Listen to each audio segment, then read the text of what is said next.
PJ Bupati Aceh Tenggara Taufik menggelar silaturahmi bersama Bupati dan Wakil Bupati periode tahun 2025 hingga 2030 terpilih. Digelar di Pendopo Bupati Selasa 31 Desember 2024 pagi. Silaturahmi ini dihadiri oleh Forum Koordinasi Pimpinan Daerah dan seluruh pimpinan organisasi perangkat daerah di lingkungan Pemkab Aceh Tenggara. Dalam sambutannya, Taufik menitipkan pembangunan Aceh Tenggara yang lebih baik melalui sinergitas kolaborasi bersama seluruh lapisan perangkat daerah, legislatif dan masyarakat secara kompak dan semangat berkarya.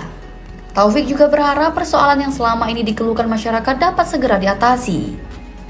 Marilah 2025 kita juga lebih dan lebih. Kita berikan apa yang bisa kita berikan, apa yang ada di kita. Marilah kita bekerja bersama-sama dengan penuh ikhlas, penuh semangat, agar ke depan kita juga terus bisa berkarya. Ke depan terus kita bisa mengembangkan amanah yang diberikan ke kita, agar kita bisa laksanakan yang baik dan terbaik untuk masyarakat Aceh Tenggara. Bupati terpilih Haji Muhammad Salim Fahri menyampaikan ungkapan terima kasih atas kepercayaan yang diberikan kepada dirinya dan Heri Al-Hilal untuk memimpin pembangunan Aceh Tenggara ke depannya. Fahri juga mengajak setiap lapisan perangkat daerah dan masyarakat menghilangkan perbedaan, saling bergandeng tangan melaksanakan pembangunan di bumi sepakat segenap.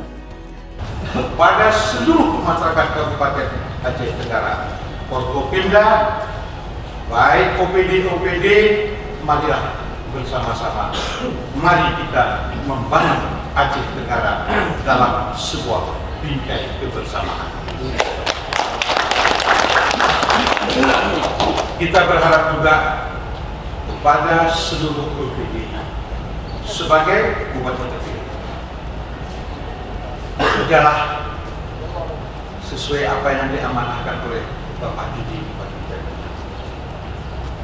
Tugas dan wewenang yang diberikan pimpinan harus kita bertanggungjawabkan nanti kepada Allah Subhanahu wa Ta'ala dan kepada masyarakat.